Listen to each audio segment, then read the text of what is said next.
เฮ้ยใครวะเฮ้ยใครอะใครอะบ้านนี้ยังร้องดังมากๆเลยฝาหรือเปล่าไม่แน่ใจเหมือนกัน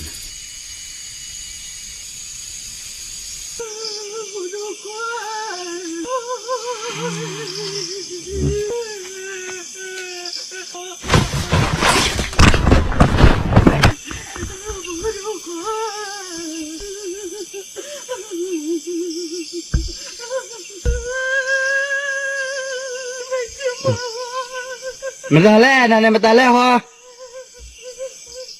เฮ้ย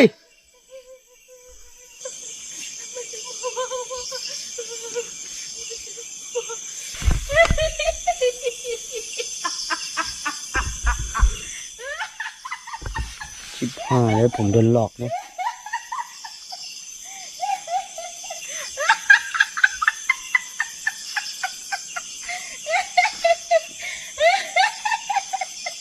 มึงใครเนี่ย